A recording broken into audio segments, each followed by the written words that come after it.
اہم خبر دیں، حزب اللہ کی جانب سے حسن نصراللہ کی شہادت کی تصدیق کر دی گئی ہے۔ آپ کو بتاتے چلیں کہ حزب اللہ نے حسن نصراللہ کی شہادت کی تصدیق ہے۔ اسرائیلی فوج نے بیروت حملے میں حزب اللہ کے سربراہ حسن نصراللہ کے شہید ہونے کا دعویٰ کیا تھا، جبکہ اب حزب اللہ کی جانب سے بھی حسن نصراللہ کی شہادت کی تصدیق کر دی گئی ہے۔ آپ کو اہم خبر دے رہے ہیں، حزب اللہ نے حسن نصراللہ کی شہادت کی تصدیق کر دی ہے۔ اسی پر مزید بات کریں گے بول نیوز کے نمائندہ خصوصی سلمان اوان سے۔ سلمان، اپڈیٹ کیجیے گا۔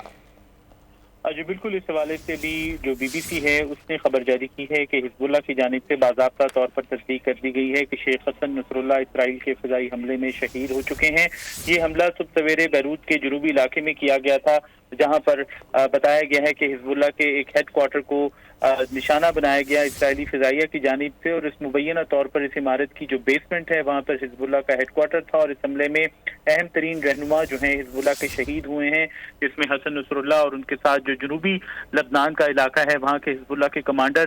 کی شہادت کی بات کی گئی ہے۔ اور اس کے علاوہ اسرائیلی ذرائع کا یہ بھی کہنا ہے کہ اس حملے کے اندر حسن نصراللہ کی صاحبزادی جو ہے وہ بھی شہید ہوئی ہیں۔ یقینی طور پر حزب اللہ کے لیے یہ ایک بہت بڑا دھچکا ہے، کیونکہ 1992 سے شیخ حسن نصراللہ جو ہیں اس تنظیم کے قائد تھے، اس تنظیم کو چلا رہے تھے، اس تنظیم کے روح رواں تھے، اور انہوں نے ہی حزب اللہ کو نہ صرف ایک بہت بڑی مضبوط ملیشیا میں تبدیل کیا، بلکہ حزب اللہ جو ہے وہ لبنان کی جو پالیٹکس ہے اس کے اندر بھی ایک بہت بڑے پلیئر کے طور پر جو ہے وہ سامنے آئی، اور یقینی طور پر اس حملے سے، اس کارروائی سے حزب اللہ کو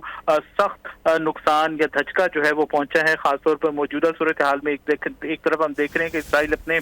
جنوبی علاقوں کے اندر فلسطینیوں کو نشانہ بنا رہا ہے، اور شمال کی جانب اس نے ایک اور محاذ لبنان کے خلاف یا حزب اللہ کے خلاف کھولا ہے۔ تو ایک طرح سے اسرائیل اس وقت ایک چومکھی لڑائی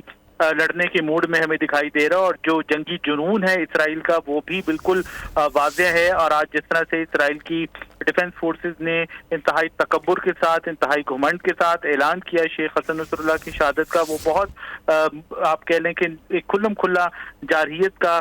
غماز تھا، کہ جس طرح سے انہوں نے بات کی کہ اسرائیل کے جو بھی دشمن ہوں گے، جہاں بھی ہوں گے، جیسے بھی ہوں گے، اسرائیل کی جانب سے ان کو چن چن کر نشانہ بنایا جائے گا۔ اور آج جس طرح سے شیخ حسن نصراللہ کے حوالے سے اسرائیلی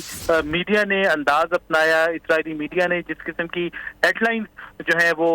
رکھی، وہ آپ دیکھ سکتے ہیں کہ کس طرح سے اس کے اندر مسلمانوں کے اوپر، لبنانیوں کے اوپر جو ہے وہ نمک پاشی کرنے کی کوشش کی گئی۔ بہرحال سب سے پہلے سبسکرائب کریں اور بیل دبائیں تاکہ کوئی خبر رہ نہ جائے۔